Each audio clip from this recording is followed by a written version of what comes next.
तो हेलो हिम्मतनगर कैसा होती है तो આજે હું અને ધવલ ક્રિએટર અમે બંને બની ગયા છીએ ભિખારી આજે અમે ચેલેન્જ લેવાના છીએ કે આ વધારે પૈસા ભેગા કરે છે કે હું વધારે પૈસા ભેગા કરું મળીએ આગળના બ્લોગમાં। તો આપણે પહેલા જ ચાલુ કર્યું ભીખ માંગવાનું રિક્ષાવાળા જોડે, એમના જોડે બી પૈસા નતા, બીજા રિક્ષાવાળા જોડે માગ્યા, એમના જોડે બી નતા, આ ભાઈ જોડે માગ્યા, આ ભાઈ જોડે મજા આવી માંગવામાં, પણ આ ભાઈએ અમને આલ્યા 50 રૂપિયા, જેનાથી આપણું કામ થઈ ગયું। આ છે આશીષ કાકા, એમને પણ આપ્યા અમને 20 રૂપિયા। તો ભિખારી બનીને ફાયદો તો છે આ દુનિયામાં, પૈસા તો મળે। ક્યુઆર કોડ છે તમે હાલો खिलाड़ी क्यूआर कोड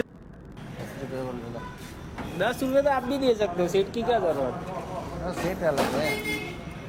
थैंक यू भैया, ये 10 रुपया લે ये कर दे ये। આજે અમારે ભેગા કરવાના છે ચેલેન્જ, કેટલા પૈસા ભેગા થાય છે ઓનલાઈન આલવા છે તો ક્યુઆર ઉપર ક્યુઆર આલો, ડિજિટલ ભિખારી ક્યુઆરમાં મળી ગયા। જોઈએ હવે દવલ્યા હું 90 રૂપિયા ભેગા કરીને આવ્યો છું, તું મારો રેકોર્ડ તોડે કે નહીં તોડે, પેદાશી ભિખારી હાલ જો બહાર ને કરું છું। હા તો આપણે જોઈએ છે રેકોર્ડ તોડે કરવાનો તો એવું છે ને। હા 100 રૂપિયા 97 7 રૂપિયા ગણ્યા નહીં અને ઓનલાઈન 10 રૂપિયા આયા હતા ક્યુઆર માં, બહુ બધા પૈસા આયા હતા આપણા જોડે। બહુ મારું સ્કેનર લઈ લે, મારું સ્કેનર લઈ તો આગળ તમે જો હવે ધવલની વારી છે। ધવલ કેટલા ભેગા કરે 150 રૂપિયા લે, 150 ભેગા કરે છે તો હવે તું જઈ શકે છે।